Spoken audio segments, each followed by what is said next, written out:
And for the very latest on the vote, joining me is our correspondent Roy Rettenberg in Ukrainian capital Kiev. Roy, thanks for joining us. So Poroshenko has vowed to end the crisis in Ukraine. Has he said how he plans to achieve that?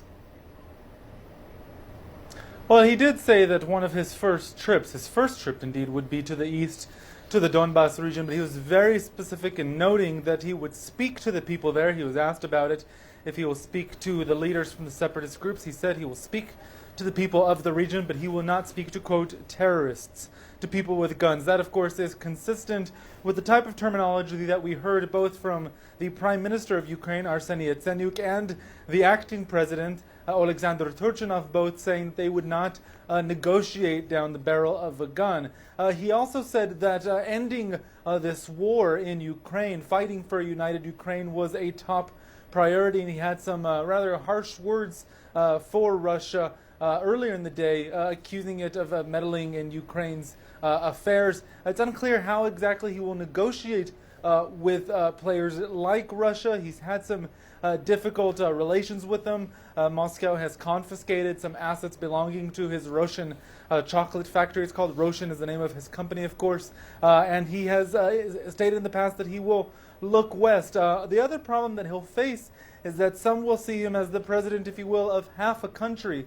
Of Ukraine's 35 million eligible voters, 15% were in Luhansk and Donetsk regions. It's unclear now at this moment how many of them voted. Voter turnout there, of course, being low because many polling stations were closed. But some will say by sheer fact that people there weren't able to vote, they couldn't say whether or not they actually wanted Poroshenko. So not only will he have to try to resolve some of the problems in this country, but he'll have to do so as people question the legitimacy of Sunday's vote.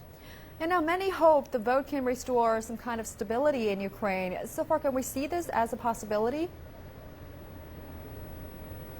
Well, indeed, that will be one of the most difficult challenges that he has, and he was actually asked by a journalist if his first phone call will be to Vladimir Putin, Russia's president.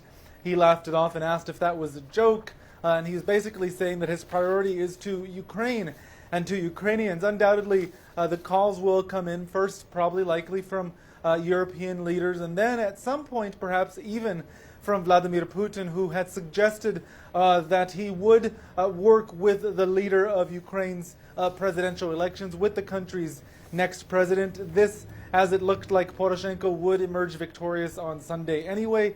It's unclear how Putin will respond. Of course, Ukrainian officials and Poroshenko are likely waiting for Putin to make the first move. But any efforts to stabilize Ukraine will have to involve both the Ukrainian people in the west, in the east, and in the center, and of course Europe, and of course we can't forget Russia. Its presence here very much felt in the eastern regions, and Poroshenko specifically making praise to Crimean Ukrainian nationals who came from Crimea, unable to vote there in the area that's currently under control by Russia, came into other Ukrainian regions to vote in this election. Petro Poroshenko praising them and saying that he will never recognize Russia's annexation of Crimea. So unclear how long such a standoff would last. Roy Rettenberg live for us in Kiev. Thanks so much.